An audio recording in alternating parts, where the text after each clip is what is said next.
给母亲请安。免礼。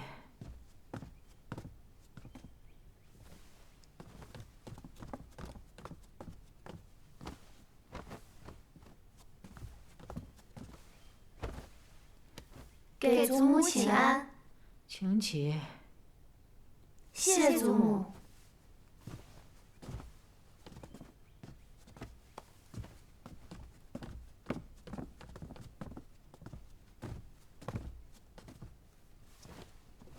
这个程家二郎一大早就来与我说，他要启程回府。那我在琢磨着，就在咱们园子里办一场送行宴吧。母亲放心，儿媳一定办好。这程家二公子这便要走了？这程公子他也就是带着他祖母来看望我这个老婆子，说府里事务繁多，有些事情是耽搁不得的。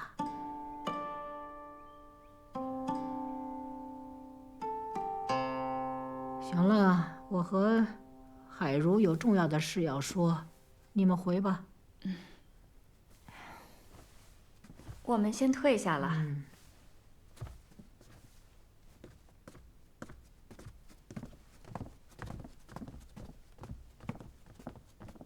海如，那一具烧焦的尸首，衙门有没有说法了？查不出是何人，但我们罗家素来不与人结怨，衙门推断应该是入室盗窃的小贼。你相信吗？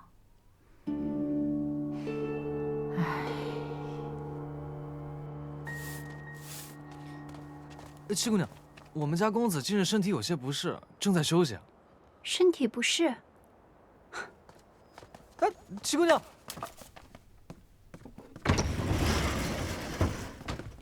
起来！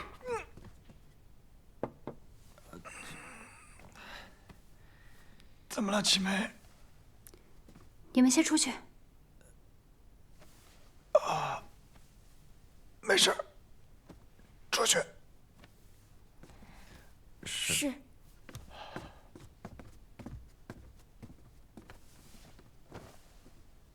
那一心斋的一把火是你放的，那尸体也是你运进去的。是。你为何要行如此凶险之事？把祖父的书房烧了，把他的遗物也都烧成灰烬，你是怎么答应我的？银宁，你信我吗？我信你，但是你所做之事，我实在看不懂。我这么做，就是在为了罗府好，为老夫人好。你还是少打听，知道的越多，对你越没有好处。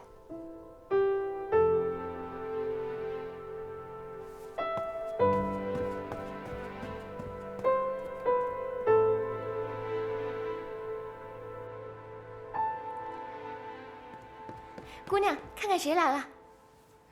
姑娘，青渠，你可回来了？这一路上可还好？一路上还算顺利，我结识了曹帮2个张家兄弟，帮了我不少忙。曹帮？我也是半路才遇到他们的。当时哥哥受伤了，我救了他，他们为了感谢我，就一路上护送我回来。姑娘放心，此2人很可靠。你素来谨慎，我自是信你的。那个孟大夫在哪儿？已经在客栈落脚了，张家兄弟替我看着他呢。好，我去找他。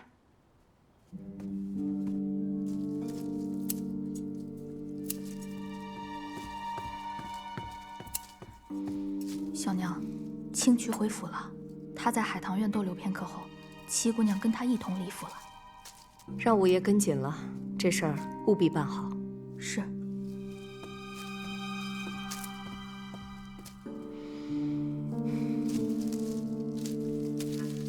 好看。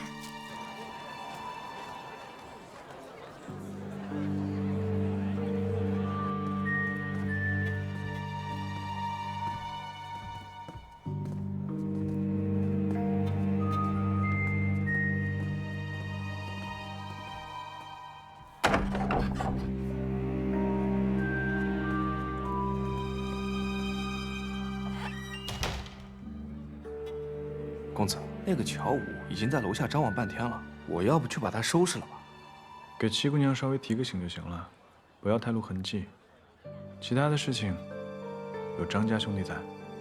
是。以上所言皆是事实。老夫所作，有违医者仁心，这些年来也是常常自责。那孟大夫，你是否愿意出面作证？那是自然，要不然我也不会跟着青曲姑娘进京了。孟大夫，那就麻烦您了。哎呀，哪里哪里。二位慢走，得空您再来。哎，客官，里边请，里边有雅座。来。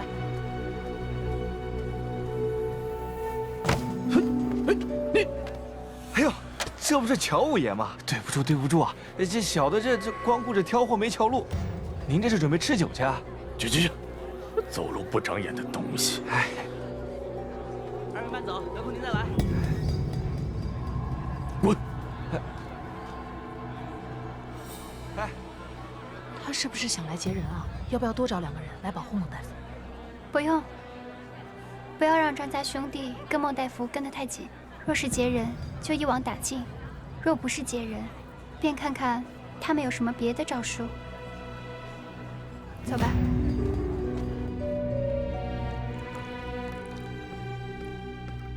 小娘，五爷递消息来，事已办妥。那就好。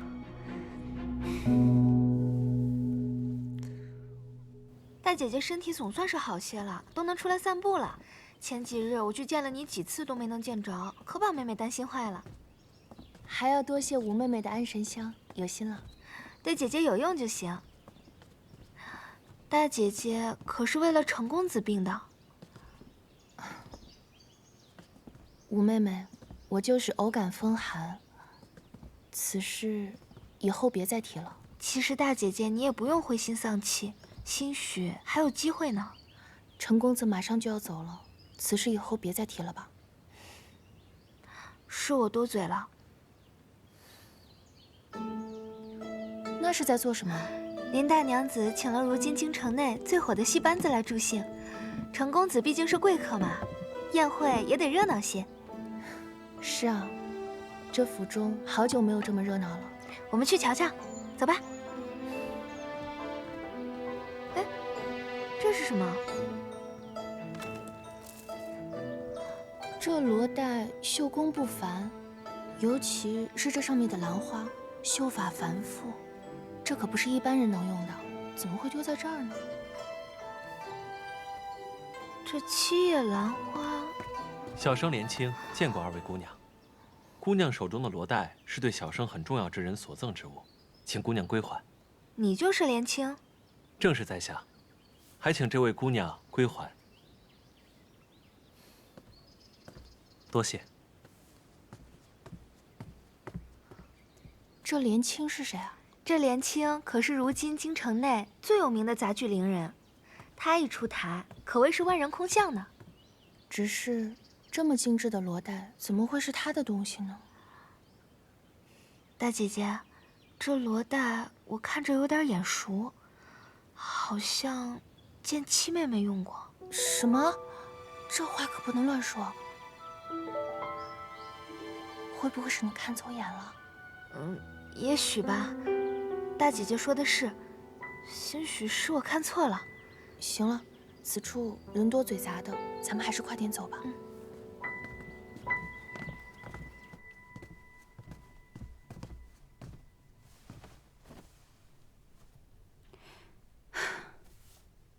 姑娘，你这几日怎么又憔悴了？可是哪里不舒服？没事，我就是觉得有些头疼。这宴席马上就要开始了，您要紧吗？可能是因为昨夜雨太大，有些受凉了吧。你让厨房做一些姜汤，直接带到宴席就好。好，那我先帮您梳头。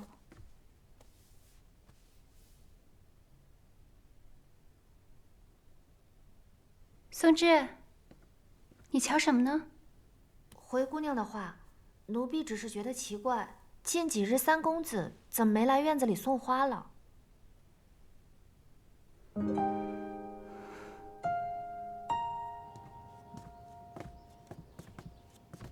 姑娘，昨夜刚下了雨，今日天气又凉了许多，您的身子受得住吗？你去给我拿一件披风过来吧。是。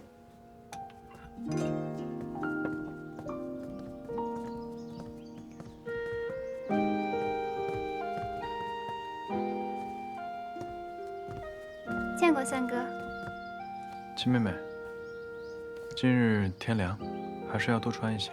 倒是三哥，整日日理万机的，还是多注意自己的身子吧。对了，我的事情你还是别管了，有些恩怨与你无关。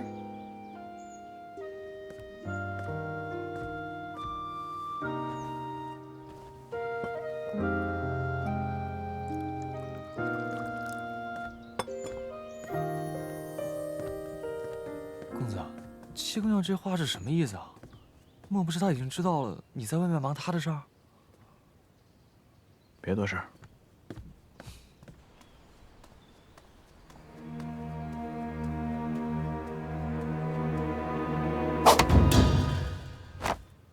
这个班子最近在京城红得很，好不容易才请过来。哦，原来如此。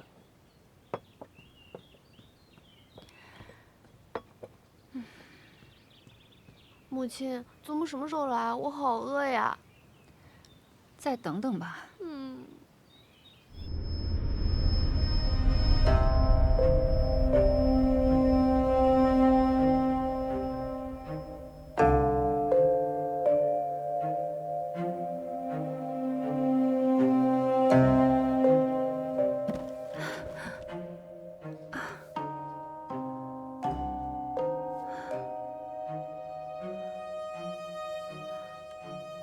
醒了？你是谁？我是谁？七姑娘竟然还不知道？这定情信物都送我了，你说我想干嘛呀？我当然是要……七姑娘，你要去哪儿啊？七姑娘，七姑娘，七姑娘，你要去哪儿啊？七姑娘，七姑娘。哎，七姑娘，七姑娘，七姑娘，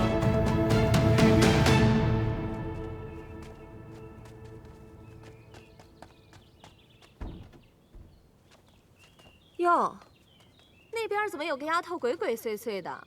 干嘛呢？好像是怡宁房里的小丫头。瑞香，把她叫过来问问，看看怎么回事。是。你过来！哎，你跑什么呀？走，快说你在那干嘛？七姑娘让我在偏院门口守着，若有人来了，立马去告诉她。你这话是什么意思？你家姑娘现在在何处？就在里面。就七姑娘一个人在里边？还有一男子。七姑娘，我可想死你了！伤风败俗的孽女，给我滚出来！怎么是你？父亲以为是谁？怡宁呢？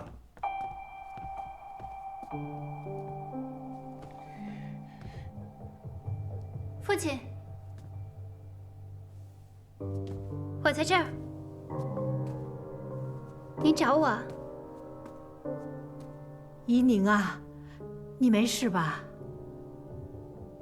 祖母，母亲，我没事。就是这个人把我敲晕，还将我胁迫至此，还好三哥及时赶到，才救了我。七姑娘，你胡说什么呢？不是你约我在此相见的吗？这不是你让小丫头带来约我见面的信吗？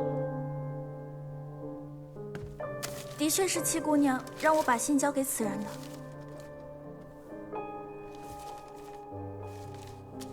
自拈罗带结同心，暖处偏知香气深。盼与君一会，姨娘，你的字迹我是认识的，的确是你写的。还有什么可说的吗？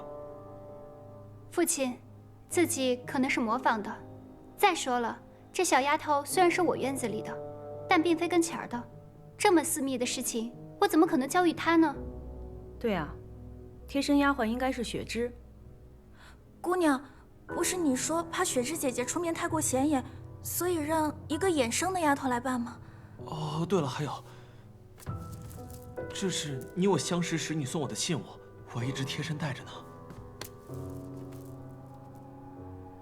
这不是当年我赠予你母亲的罗带吗？这条罗带我见过，我和大姐姐曾在院里捡到过它，正是此人匆忙赶来相认，还说是于他一个很重要的人送他的。此事大姐姐可以作证。这条罗带，我让松枝带去洗晒，洗晒时弄丢了，我还十分心痛。毕竟这是母亲的遗物。住口！不知廉耻！我看你分明就是在狡辩。白管家，在，把七姑娘和这个伶人分别给我关起来。行了，让怡宁把话说完。谢祖母。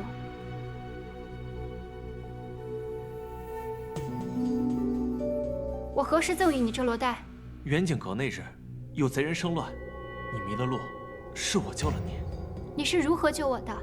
那日天气极好，你穿着一件淡黄色的被子，格外的好看。你感激我相救之情，咱俩一见倾心。你赠了我罗带，许下白首盟约，就让我来罗府寻你啊。那日是我救了七姑娘，何时见过你啊？淡黄色的被子。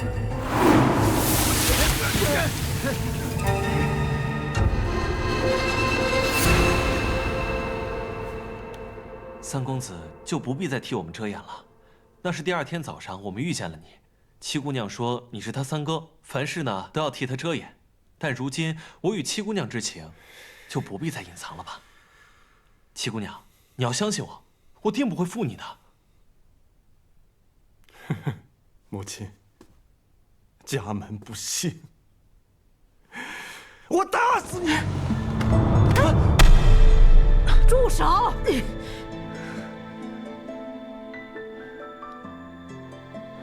能动动脑子吗？此事疑点甚多，还没问清楚呢，你就动手。母亲，如今人证物证俱在，如果再问下去的话，就是丢咱们罗家的脸。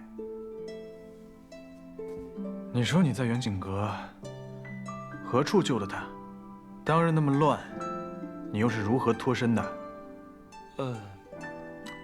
那日太暗了，这具体在何处，我也记不大清了。太暗，你刚才不是还说天气极好吗？还有，你刚才说你救了我，可是，在当日北面桃林遇难，南面桥洞下躲雨的事情，你却一件都说不出来。对，我就是在桃林救的你，然后带着你一路跑到南面桥洞下。那时你衣衫还淋湿了，是我生火烤干了你的衣裳。你见我有君子之风，于是要托付终生，这才送了我罗带嘛。远景阁北面是汴河，哪儿来的桃林呢？南面才是桃林，可没有桥洞，而且那日哪来的雨？你这个戏子，真是阎罗王出告示，鬼话连篇。说吧，谁让你诬陷的七姑娘？我第一次去远景阁，那日又乱，具体我记不清了。但这罗带，确实是七姑娘赠我的。父亲，这罗带与您送我母亲的不是同一条，您仔细看看。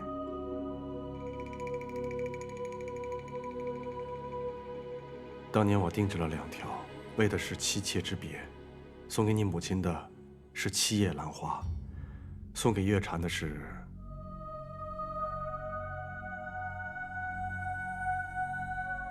6叶兰花。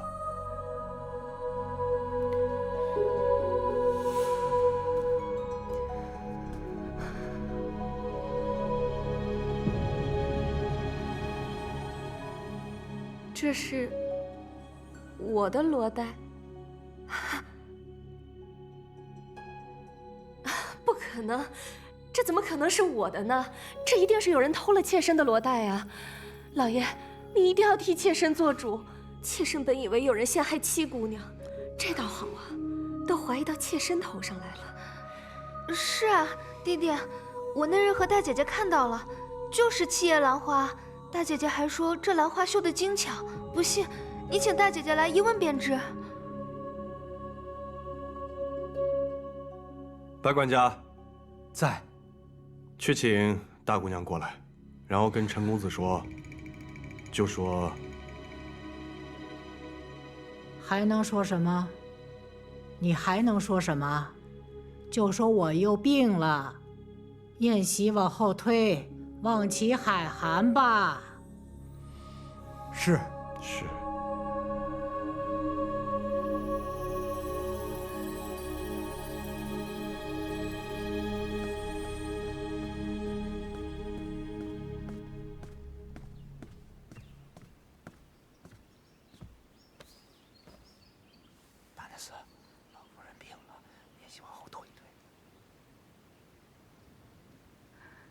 知道了。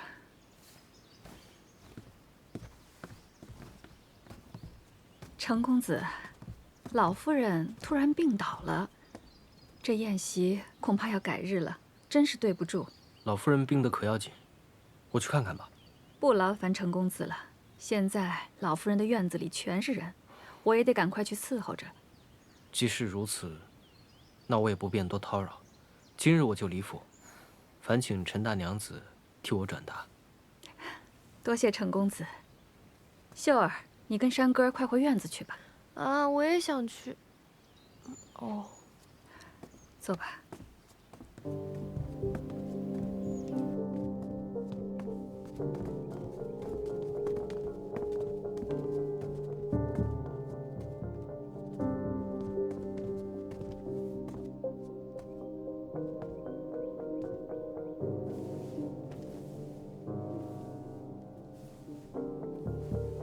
母亲，叫我们过来是有何事啊？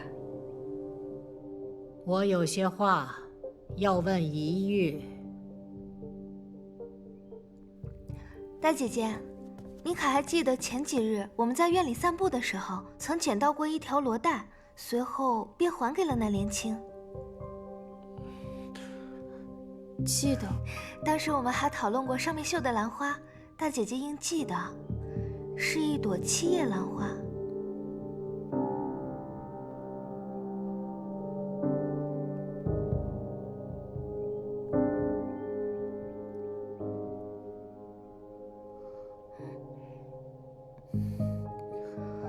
我只记得是一朵兰花，但忘了是几叶了。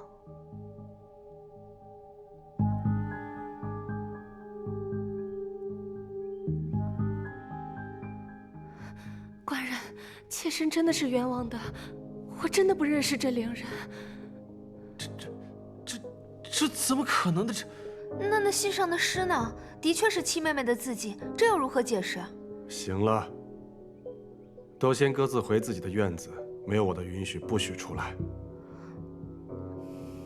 至于这个伶人，不如报官吧。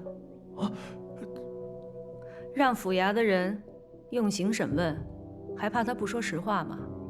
还嫌不够丢人吗？报什么官？那官人这意思，不审了。这怎么行呢？必须还我们怡宁一个清白。大娘子此话差矣，此事未有定论，妾身也是清白的。再容我想想。白管家，在。先把这个伶人关进柴房。是。弟弟，那我先扶小娘回房了。站住！若是父亲觉得理不清头绪，便听女儿捋捋。千渠，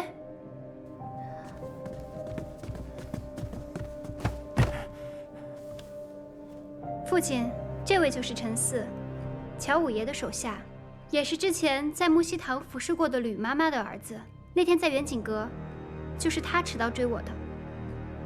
是乔五爷吩咐我，听小娘的差遣，去抓七姑娘的。还有我娘的事儿，也是小娘给了我娘1包银子，让我娘去套话的。其他我什么都没有干，求二爷饶我一命。你别血口喷人哈！你还有什么证据吗？我这儿有乔五爷吩咐我替小娘办事的手信，只要把乔五爷往日的信件拿出来比对一下字迹就行。字迹亦能伪造，谁知道是不是你买通了人，特意陷害我小娘的？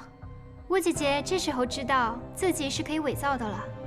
二爷，事已至此，必须查个水落石出，不能再息事宁人了。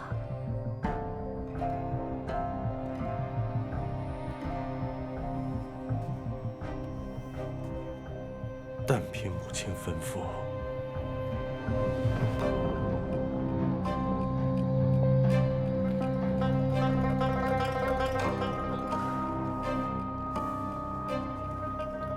开禁堂。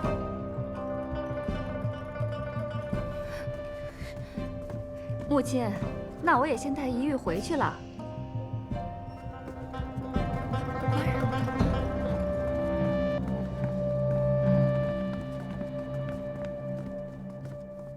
三哥，多谢。七姑娘，七姑娘，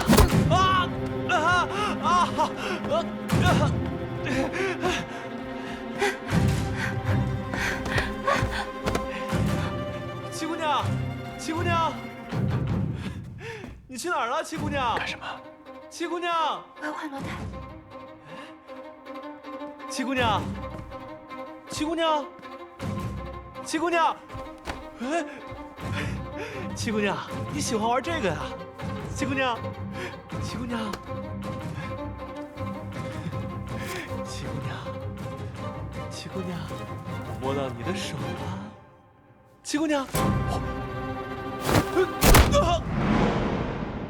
哦。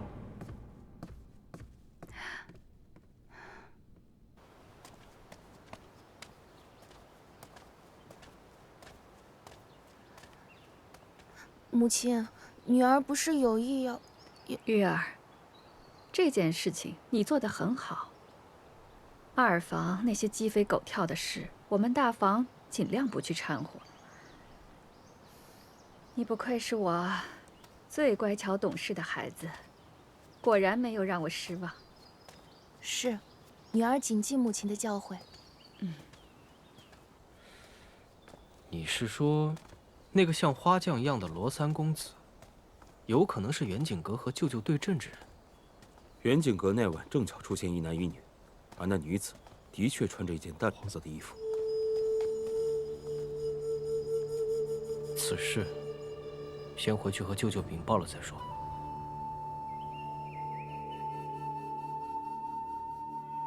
乔月禅，这么多年来，我念你为我们罗家育有一儿一女，所以我就缺少对你的管束了。但我万万没有想到，你竟然行下如此恶举，蓄意谋害婆母，远景阁劫杀嫡女，如今你还想毁其清誉，你可知罪？老夫人，陈四说，是乔五爷吩咐他做这个做那个，那也只是一面之词啊。乔五爷本人并不在此，陈四敢跟他当面对质吗？父亲，小娘服侍您多年，一心为您，她不会做这样的事的。爹爹，我小娘每天只关心您是不是冷了，是不是饿了，她心里只有您啊。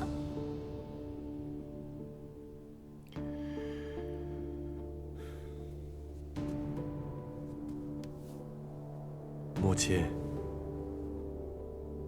月禅所言也有道理，不如我们找到乔武，让他们当面对质一番。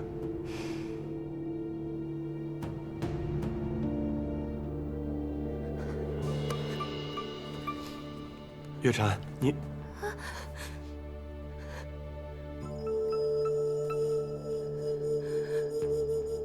白管家，在，去请大夫过来。是。父亲，不用着急，这大夫马上就来了。大夫来了。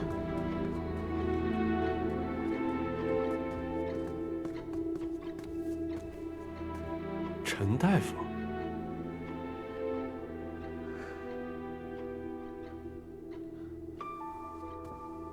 老朽孟和堂见过老夫人，见过罗二爷。没想到10多年不见，二爷还记得老朽。你不是陈大夫吗？怎么姓孟了呢？此事说来惭愧，老朽姓孟，扬州人士，只因乔小娘不愿让旁人知道她和老朽是旧相识，故谎称姓陈。老爷息怒，妾身确实去到扬州找他瞧过病，也只是相信他的医术，又很担心专程从扬州请个大夫进京会遭人诟病，这才请他一名。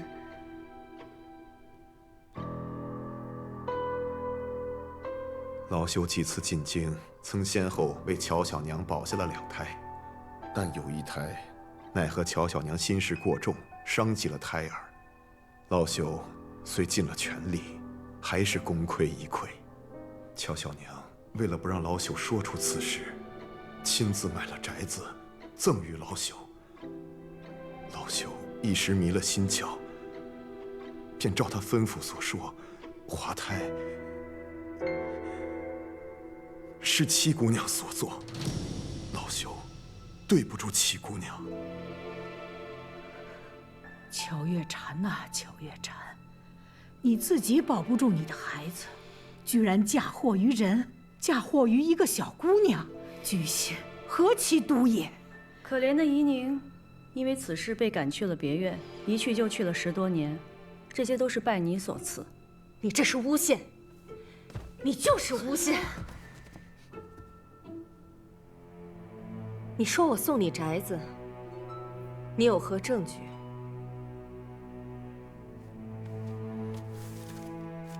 有房契为证。如今写字都可以作假，房契也可以作假。这是你亲手给我的，怎会有假？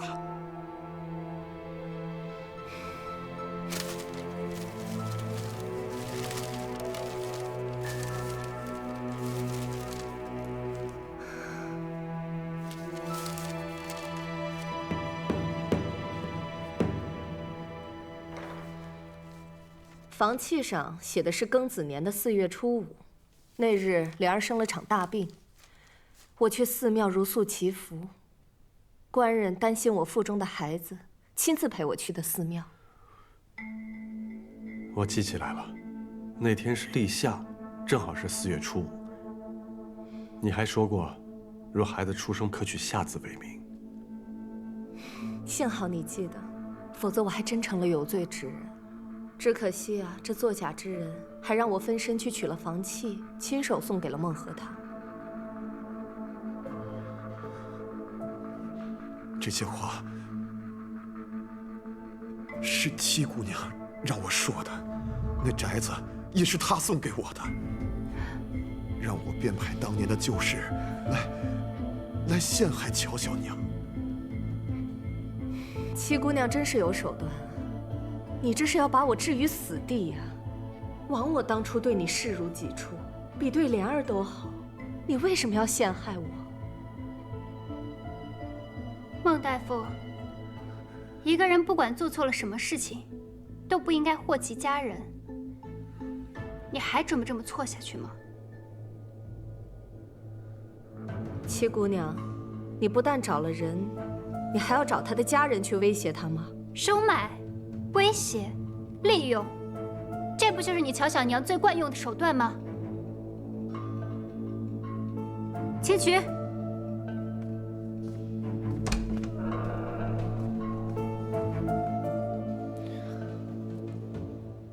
公子，你的伤口甚险了，这样下去让人发现可不得了。张家兄弟把救的人交给青菊了吗？连同乔五爷一起叫给进去了。公子，七姑娘能解决的，要不你先回去吧。她能解决，她要解决的方式就是险些把自己给毁掉。公子，你先别生气，小心血流的更多。没事。哎，公子，你没事吧？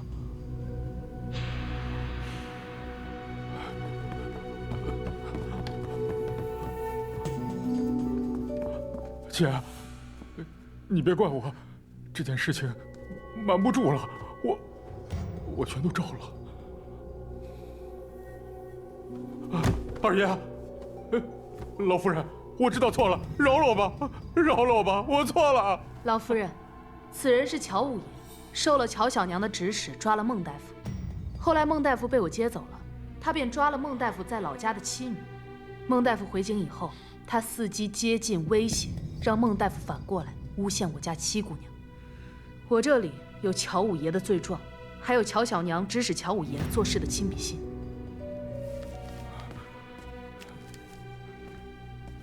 还有她，是乔小娘院子里的李妈妈。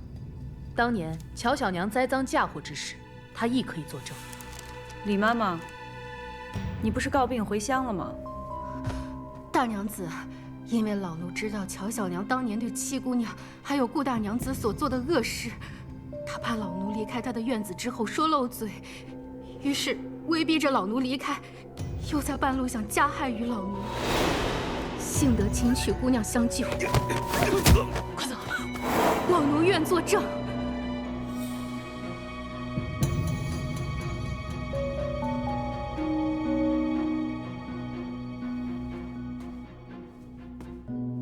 孟大夫，事已至此，你还不想说实话吗？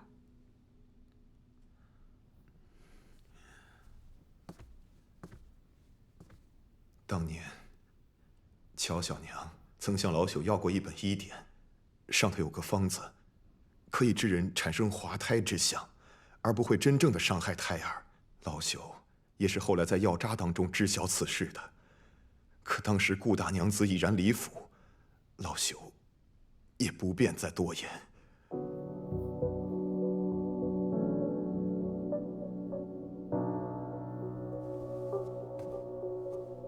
明兰害你之事，都是你自己所为。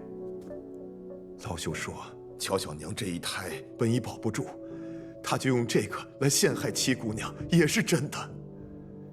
还有这些房契，都是乔小娘亲手做的假。乔武抓走了我的妻女，威胁我要用这些假房契来陷害七姑娘，我实在是没有办法呀。公子，这下你可以放心了吧？你为七姑娘的事儿鞍前马后的，真的已经尽心尽力了。哎，公子，公子，咱们先回去。哎，走。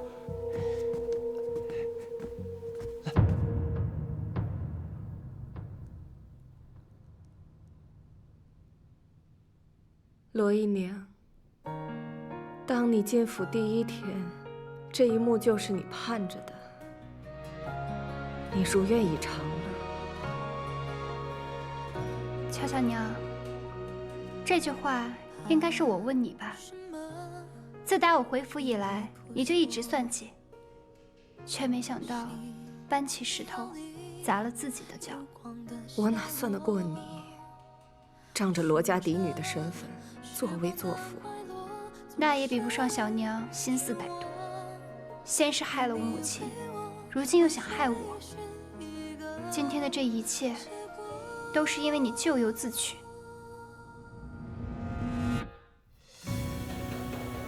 那今日凌人之事，也是你收买了，来陷害依依的清白。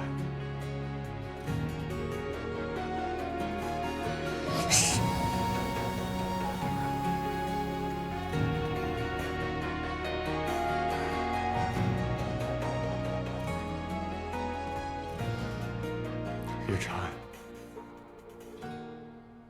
自从你我初相识起，你便善解人意，知书达理，我视你为知音呐。可你为何变得如此的恶毒？为何？这么多年，我给足你银两体面，我从来就没有亏待过你。为何不说话？你说话呀！你说话呀！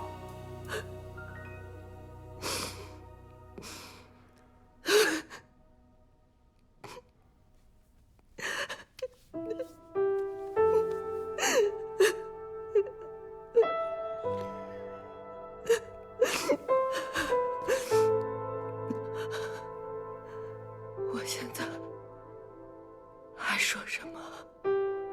我在你面前还能说什么？啊！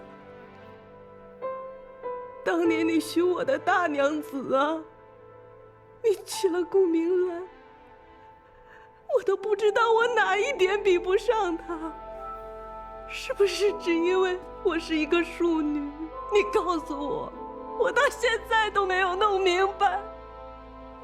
与我在一起，你就是为了大娘子的名分吗？我一日做了妾，我就是想赶走顾明兰。可之后你又娶了林汉如，她又是一个富家之女，我又怎么比得过？我该，我是有错，可是我千错万错。我为你生下了一儿一女，我心里念的想的都是你。我的一辈子都给了这2个孩子，我没有什么想法。我希望我的2个孩子能够为罗家光宗耀祖，你明白吗？我一生都很好强，我是错，我是输，我的孩子不能输。罗成章，我们的孩子不能输啊！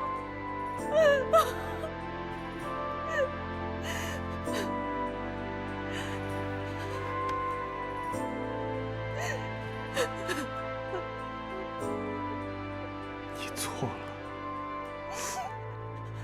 回不去了。成章啊，过来。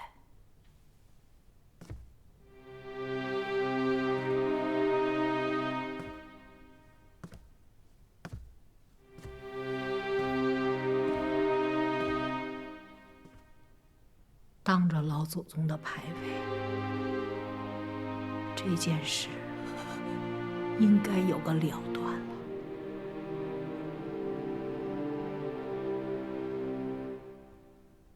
你是罗府的一家之主，为了罗府的清誉，为了罗府的门楣，你来发落吧。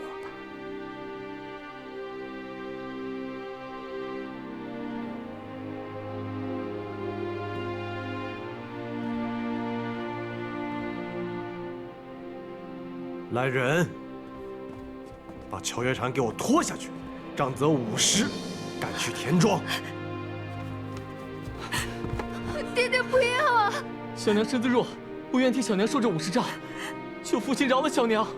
爹爹，小娘就算有错，但罪不至死，求爹爹开恩！别去求他们，起来，莲儿乖。萱儿乖，莲儿照顾萱儿，萱儿好好读书，啊！给我拖下去！放开！我自己走。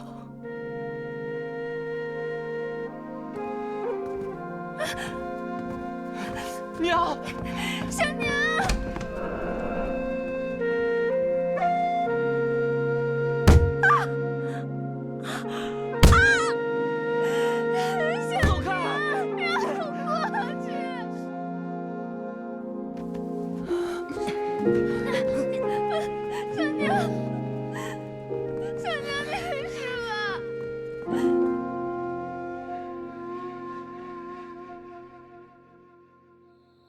什么事儿这么着急啊？还神神秘秘的。嘘，六舅爷，跟我来。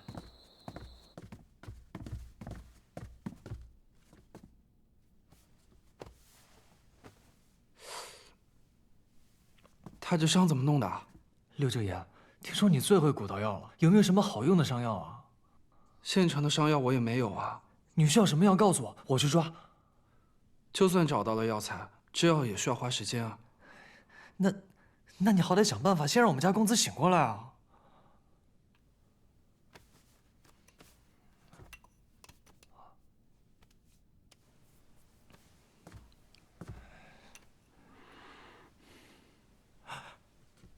公子，你醒了。这可是我秘制的金疮丸，1颗可值钱啊。舅舅，费用我会让少安稍后补上，还烦请舅舅不要把今日之事说出去。尽管我不知道你为什么受到伤，但我觉得你这个人虽然面相不善，应该也不算坏人。放心了，我不会说出去了。多谢舅舅。你这伤怎么样也得躺2个月才能好，你千万别乱动了。少安，我去写个方子，你陪我去抓药。是，多谢六舅爷。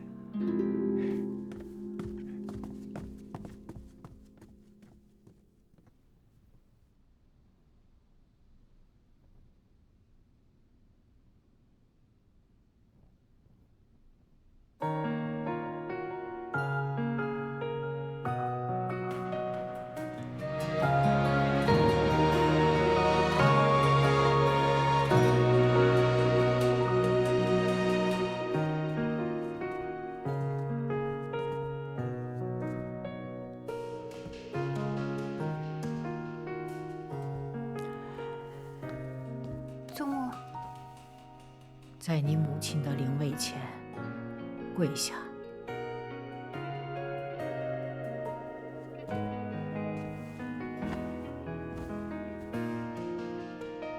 你可知错？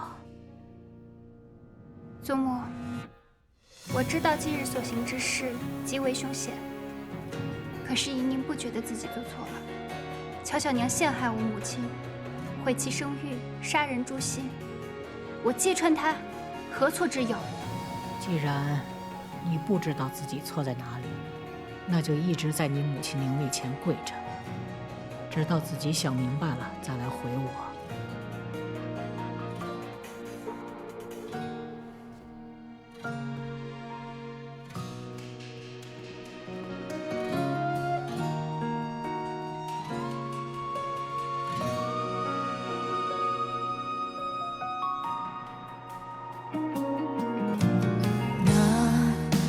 做尘埃微弱，也要飞舞自己的闪烁，穿过无尽的烟火，踏平风波，为你为我为承诺烧成琥珀。三哥，你也觉得我做的不对吗？若你出事，即使洗清了冤屈，又有何意义？你母亲泉下有知，会心安吗？你为母洗冤势在必行，可无论你多心急，都得设法保全住自己。这次是侥幸了，下次呢？人活一世，会有一个又一个的目标想要去达成。倘若你总是这般不计后果，迟早会吃大亏。感谢三哥一直以来对我的相助。你可以说我行事冒失，不计后果，但是我绝不会后悔。任何事情，无论筹划多久，都会有风险。与其瞻前顾后，不如找一个合适的时机搏一搏。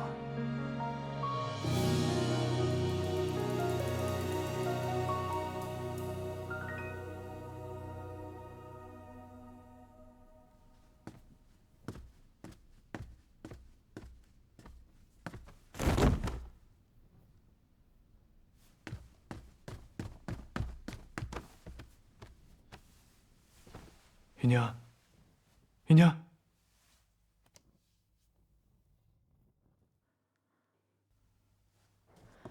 依宁她怎么了？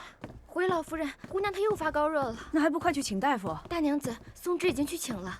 青渠呢？她不是懂医术吗？姑娘吩咐青渠安全地把孟大夫老小送出城，她还没回府。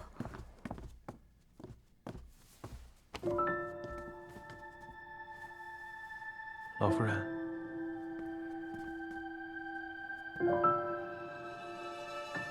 你回去吧，大夫马上就来了。啊。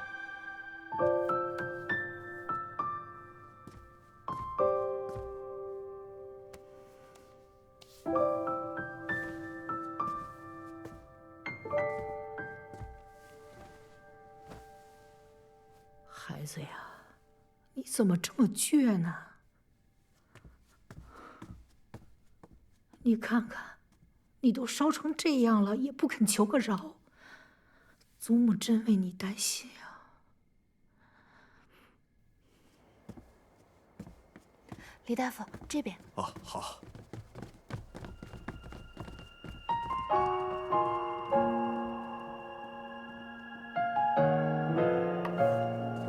切记，莫让病人操心太过，忧思太甚，否则又会高烧不退。且一般的退烧法子都会收效甚灵。敢问杜大夫，若再发病，可有什么缓解之法？法子倒是有，只是寻常人都不太敢试。只要能缓解即可，还请杜大夫直言。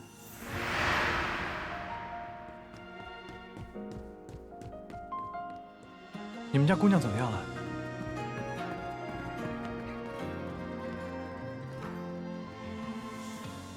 母亲，依宁这针也扎了，药也吃了，大半夜过去了，热度一点没退下来，反而越发烫了呢。她这个身体啊，要发寒，看来一床被子不够，拿2床被子来。快去！是。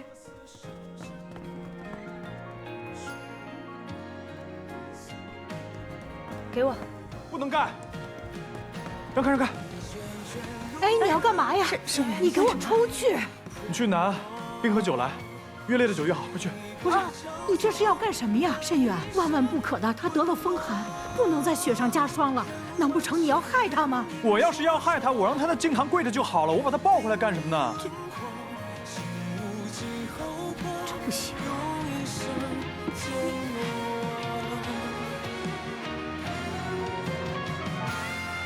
旋旋如歌，在心底困没。哎，是一个交错，难以相沦落。母亲，能试的方法咱们都试过了，但也没用。要不然让慎远试试吧。能有用吗？他简直是在胡闹。你们拿酒，擦他的四肢、前胸还有后背，只能擦这几个地方，其他的地方不可以擦，知道吗？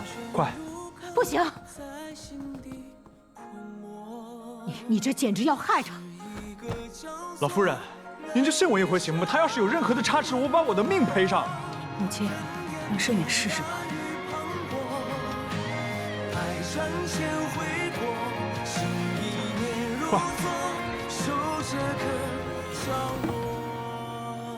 在罗府跟你抢证词的，确定是李应龙。回侯爷，应该是。他的那枚扳指，我与他交手几次都见过，而且武功招式也一样。那份烧掉的，确定就是孙成武的证词。这个，属下没有看清，但是李应龙拼死保护，应该没错。什么叫应该？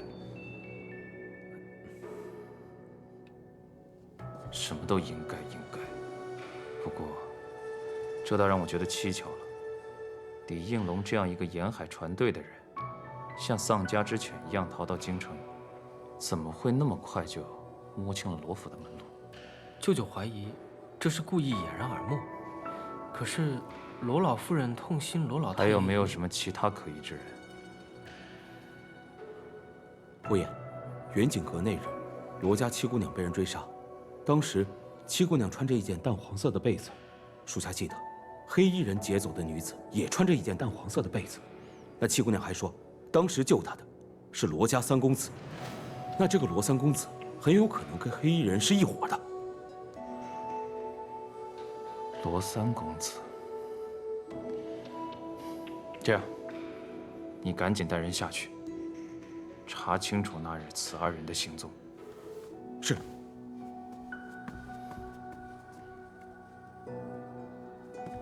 还有事？舅舅，关于那七姑娘，外甥还有一个发现。磨磨唧唧地说。外甥亲眼所见，那七姑娘给罗老夫人剪的一架剪纸屏风，技艺之高超，非常人所能及。不知跟舅舅要找的人有无关系？不过我特意在他面前提到您，原本想试探一下，但他毫无反应，兴许是我多心了。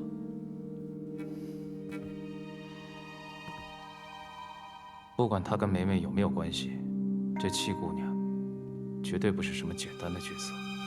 找机会等候去会会她。还有吗？没有了。去吧。外甥退下了。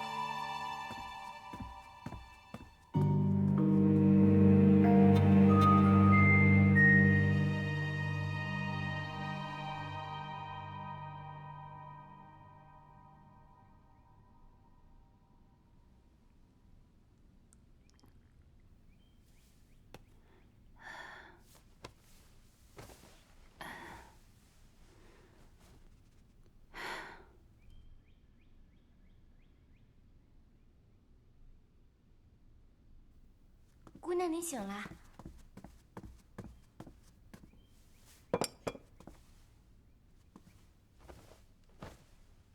我怎么好像依稀看到了祖母、母亲，还有三哥呢？他们都守了您一夜，见您烧退了，才都回去。昨晚真是太惊险了。我不过是发热而已，被你说的，就好像得了什么大病一样。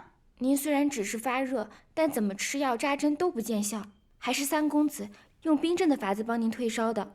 三公子昨晚可被老夫人骂惨了。姑娘，老夫人的气还没消呢，说等您病养好了，接着到木樨堂领罚。我知道了。你让松枝过来拿点吃的，你给我梳妆一下，我这就过去。姑娘，你这才刚好，老夫人都说了，是等您病养好了。放心，我没事的。祖母表面上是在跟我生气，其实心里还是疼我的。越是这样，我就越要去领罚。这次气到祖母了，是我做的不好。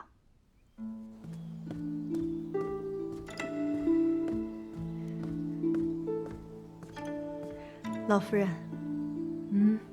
怎么样？他醒了呀？已经醒了，喝了粥，也服了药，应该没什么大碍了。老夫人放心吧。要不然您去看看？不去。我要是去看他，他更不在意了，以后还会这样。不去。七姑娘，你怎么起来了？老夫人刚还念叨你呢。祖母，祖母，祖母，我都烧了一夜了，还跪了好几个时辰，您就别生我的气了。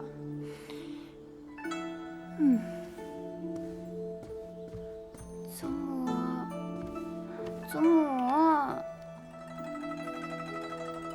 哎呀！头好疼啊！我该不会还在发烧吧？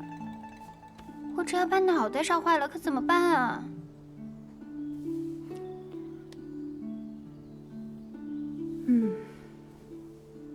你真要是个傻的，我就不用操那么多的心了。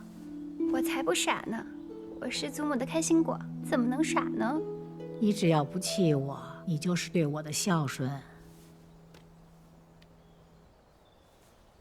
祖母，您的眼睛生得真好看哟！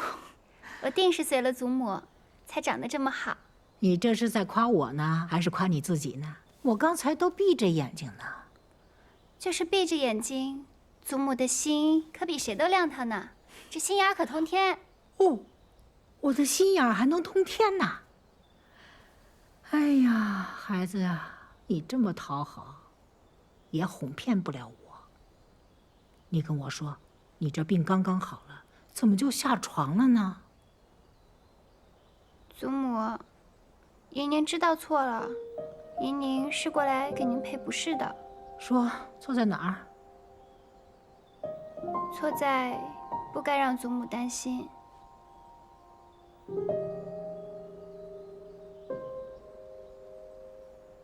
哎，宁儿啊，真是一个乖巧的孩子。这么多年来，一直有一件事让我睡不好，吃不好。我就想，要是当年没为你父亲去顾家求娶，也许你母亲现在还活得好好的呢。祖母，这件事情怎么能怪您呢？可是祖母一直很愧疚。你母亲走的时候把你托付给我，我就想着，我这辈子一定要好好的护你周全。可是你看看你现在，去查什么乔小娘的案子，你就凭你一己之力，万一稍有不慎，那乔小娘再加害于你，那你让祖母怎么办呢？祖母，其实莹莹这次不是单独行事，三哥在我背后一直默默帮助我的。怎么跟他又扯上关系了呢？其实三哥真的是个好人。您看我头上这簪子，就是我母亲当年要留下来给我的，也是他从乔小娘那儿夺回来的。你看看，你一口一个三哥三哥的，看来他倒是帮了你不少。那你老实告诉我，你们兄妹之情什么时候开始那么好了？祖母，其实莹莹最近想起来很多小时候的事情。小时候我就经常欺负她，可是她从来不恼我。而且我也觉得时常和她同病相怜，都是因为生母的缘故，被父亲厌弃。可是好在我还有祖母、母亲啊。可是三哥就太可怜了。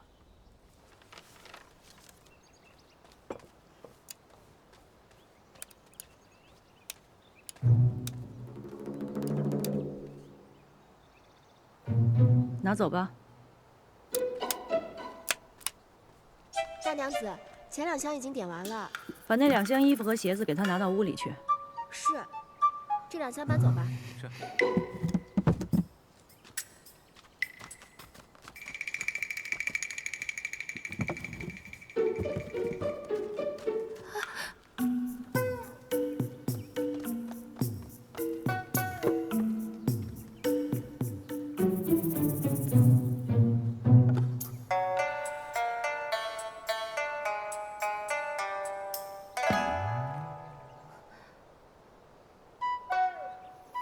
拿走。等一下，等一下，大娘子，这个镯子是我小娘进府时自己带来的，不能拿走。这镯子值多少钱，你知道吗？就凭你小娘那个出身，她进府前能有这样的好东西啊？这兴许是爹爹送给我小娘的。那好啊。那我们就去找你父亲当面对质，看看是不是他买的。你小娘这私账上清清楚楚的写着呢，她变卖了顾大娘子的陪嫁，大到屏风，小到衣服首饰，连一双鞋子都不放过，共计800贯。这只镯子是因为实在太贵重，她舍不得卖。这不可能！这些东西本该是属于怡宁的，被你小娘卖了个干干净净。现在东西找不回来了，钱也花了个七七八八。你要是想留住这箱东西，那你拿什么偿还给怡宁呢？还有，他这些年掌管罗府，留下了那么多亏空，自己倒是置办了不少家业。他哪来那么多钱呀？这是我小娘平时省吃俭用。我呸！他的月钱是有定数的，存10辈子也存不了这么多钱。他有几只手，偷了多少钱，你心里没数吗？还请大娘子手下留情，我们碧莲阁这日子总归还是要过下去的。轩哥马上就要参加秋闱考试了，总不能亏待了他吧？你碧莲阁该有的都有，桌椅、屏风、床榻、衣箱都各留了一套。府里按例发放的衣服、鞋子一个都没拿走。我是少了你吃穿，还是没给你们床睡？怎么就亏待他了？姑娘，又要装晕是吧？我告诉你，你少来这套。你要是真不服气，咱们就到大门外把事情摊开了说，让大家评评理。要不然你就别啰嗦，别怪我这个大娘子不容人。把剩下的东西通通搬走，给五姑娘腾个地儿，让她躺下。是。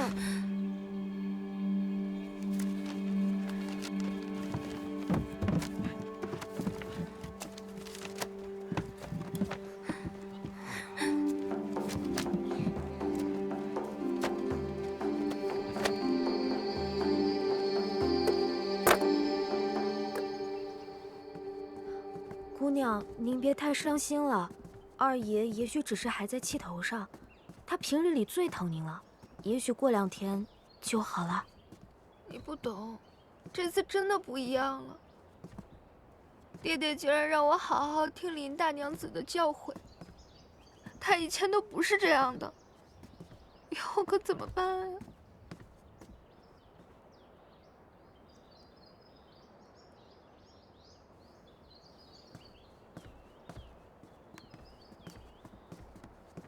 大姐姐为何一个人在此处绣花呀？五妹妹这是刚哭过，眼圈红红的。大姑娘有所不知，我家姑娘最近被欺负惨了，整日里一直在哭。嫣儿别说了，事已至此，我也怪不了任何人，只是今后实在是不知道该怎么办了。我劝妹妹放宽心些，少几个心眼子，也不至于落得多行不义必自毙的下场。大姐姐此话是何意啊？难道是听到什么闲言碎语了吗？小娘做的事情，我实在是不知道的呀。罗一莲，你真是把我当傻子吗？亏我一直真心待你，对你比对罗一秀还亲，你却只是把我当做对付罗一宁的工具。大姐姐明鉴，我绝对没有。让我去给成郎送诗，又骗我去捡罗带，成天在我面前说你们母女俩是如何被罗一宁母女迫害，你还敢说这些都不是你们母女处心积虑预谋好的？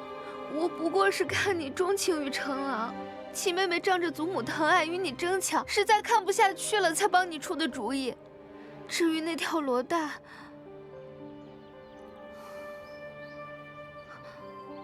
你是故意的，你故意说不知道看到了吉野兰花。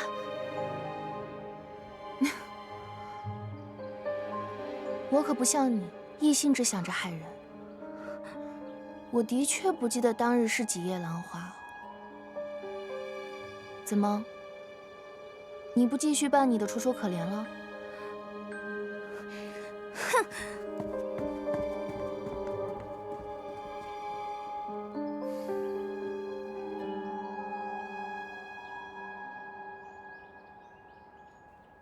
这一次真的多亏大姐姐了。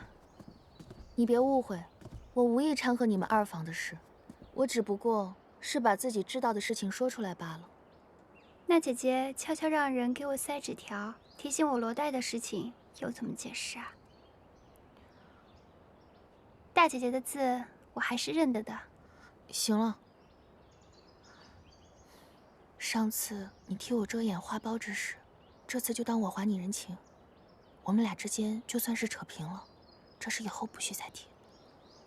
这是自然。不过，你是怎么知道另外一条裸带的？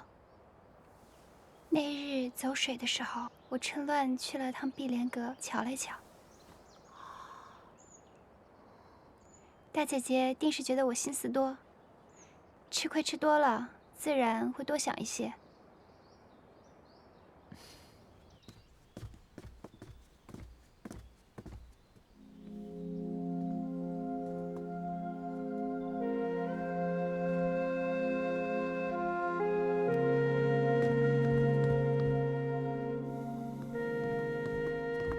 父亲，女儿正打算去找您呢。姨娘，为父听说你又病了，身体可好些？多谢父亲关心，女儿好多了。你来找我，是因为你母亲的事吧？女儿知道，父亲一向重视罗府清誉，不会将乔小娘送去官府。对此，女儿也并不强求。这么多年，辛苦你了，是为父错怪你了。只要父亲可以还我母亲一个公道，女儿并不觉得苦。女儿恳求父亲可以开禁堂，当众给我母亲一个解释。这是自然，为父已经知道你母亲的清白，为父一定会讨回一个公道。你好好养身体，其他事情就不要管了。雪芝，扶你小姐回去休息。是，姑娘，我们先回去吧。多谢父亲。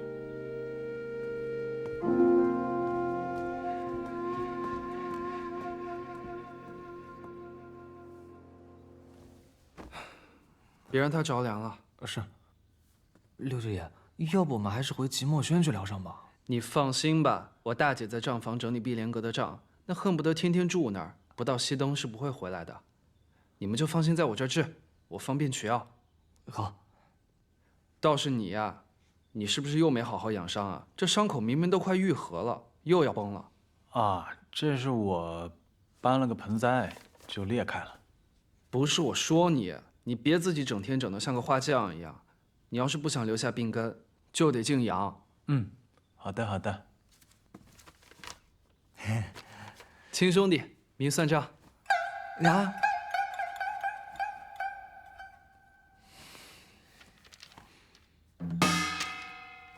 行了，有事儿呢你就让少安找我，我这人帮人帮到底，送佛送到西。好，哎，舅舅，我还真有一事相求。六舅舅，你拿来这么多汤药，我已经喝过许多了，而且今日母亲也给我送来许多汤药，我都已经要喝不完了。你又送来这么多，就不怕给我淹死？你身体初愈，还有些风寒未解，切不能大意啊。我送的这些全都是好不容易买到的上品。这汤药一看就价值不菲。哎，你不是没有钱了吗？我林茂就是再穷，那也不能苦了我亲外甥女啊！我砸锅卖铁也得买给你啊！以后可不许这么破费啦！快喝！我给你保证啊，这个良药不苦口，并且最重要的是，这送药人的心意。像这些苦了吧唧的药就别喝了。哎，六舅爷，这是大娘子特意命人送来的黄芪牡丹汤。不要喝太多也不好，浇浇花挺好的。哎，六舅舅，这可是我们姑娘最爱的秋海棠，要是浇坏了可怎么办？你放心，这黄芪牡丹汤呢，药性温和，对草木也是有益无害的，保管你这花长得更好。那我就不打搅你休息了。对了，这丹露呢，你滴在茶里，对身体好。我走了。谢谢六舅舅。姑娘，这六舅爷可真有意思，突然来送药不说，还把黄芪牡丹汤给倒了。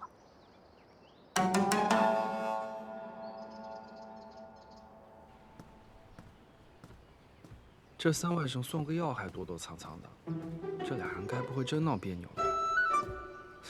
果然是小辈，幼稚。不过这三外甥哪儿来的药呢？李应龙留下的账本，夏勇师兄好不容易破解了，可他说这只是半本账本，怎么会只有半本呢？那剩下的账本在谁那儿？或许是在他当年哪个同党的手上。他的同党应该都死了呀。公子，那我让齐安去查一查他的同党还有什么亲眷家属之类的。哦，对了，公子，齐安来信还说陆家学的人正在四处打听宴会当晚你和七姑娘的行踪。我们的人按照你的吩咐，说是没瞧见过你俩。他突然打探我们的行踪，那偏院闹事那日，叶岩定是听到了些什么？那他会不会已经怀疑到公子头上了？没事儿，看看他们下一步要做什么吧，见招拆招。三哥，三哥，我听那日雪芝说我生病，你陪了我一宿，还说若我有不测，你愿陪我一同去。三哥，现在除了母亲和祖母，你便是对我最重要的人了。哎，这也不知道怎么回事，又觉得头不舒服。你说我该不会是又发热了吧？哼哼，我看你是好了。你又不是大夫，你怎么知道我好了？都能巧言令色了，定然是好了。哎，那不是百草园的丹露吗？六舅舅也给过我一份儿，你的这一份也是他给你的？对，六舅舅跟我说，可以把丹露每日往茶里面滴上几滴，可以补气。最近母亲和祖母让我喝的补药够多了，不如我让雪芝把我的这瓶也给你吧。不行，其他的补药你可以都不喝，但是这个丹露，你必须每日都往茶里面滴几滴。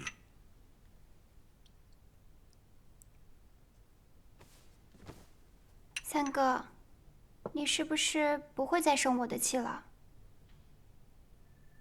那你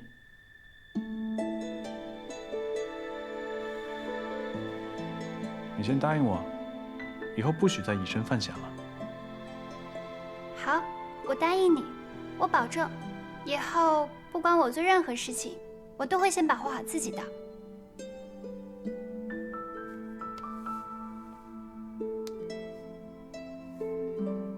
喝掉。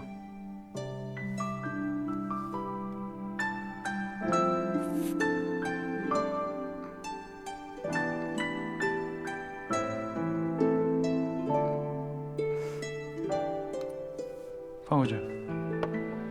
这些放回去。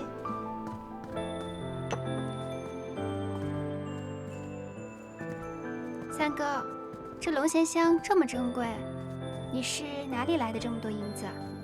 做点小营生，赚些薄利。什么营生？就是一些小买卖，不然我怎么度日啊？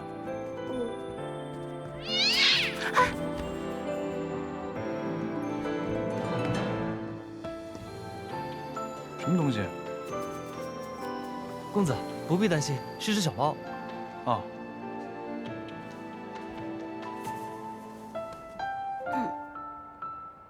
没事了，走吧。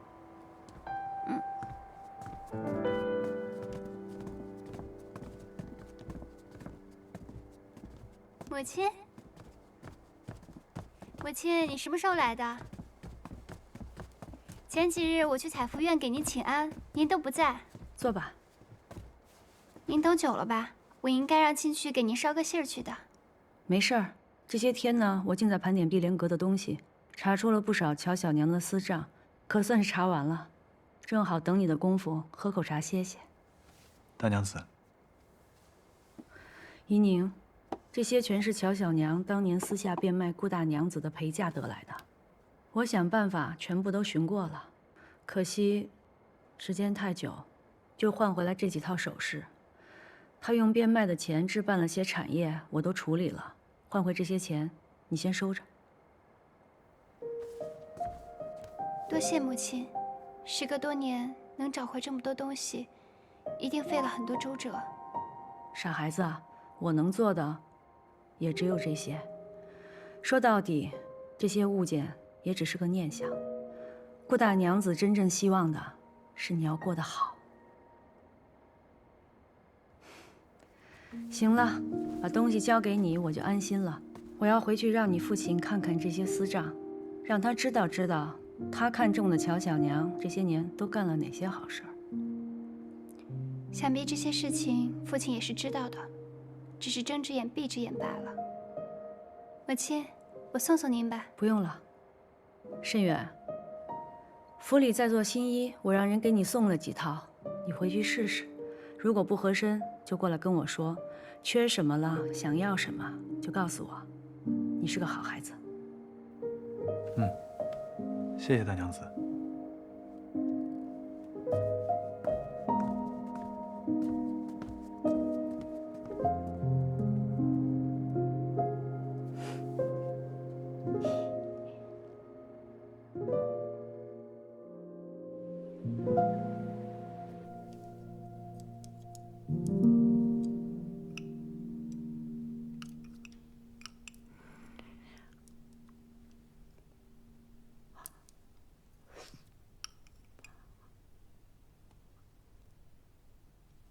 我说你这个孩子，你吃饭就吃饭嘛，你老盯着我这张老脸干什么呀？好看呀，谁让我祖母是京城第一美人呢？美人还来个第一，你这破猴，真会哄我开心。老夫人，大娘子，主人送来了黄芪牡丹汤，他说啊，让我看着七姑娘喝下去。我才不喝这汤药呢，我不喝这药。七姑娘不喝药，身体怎么能好啊？祖母，喝了，风寒刚好，需要调养身体。你母亲也是为你好，喝了。来，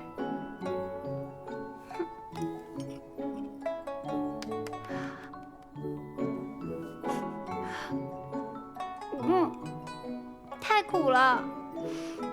祖母，我要喝了这药是没法吃饭了。那也得喝。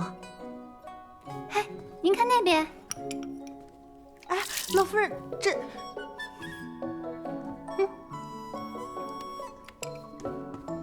我没看见。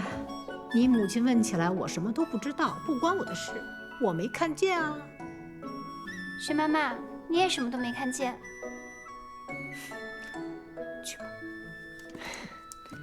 哎呀，我说你这个孩子，怎么跟你娘一个样儿啊？吃不了的药汤都往那个花草里倒。你娘生你的时候体弱，也是喝这个黄芪牡丹汤，她是怕苦啊，喝不下去，都往那盆秋海棠里倒。哎，这秋海棠啊，没多少天就活不了了。这黄芪牡丹汤呢，药性温和，对草木也是有益无害的，保管你这花长得更好。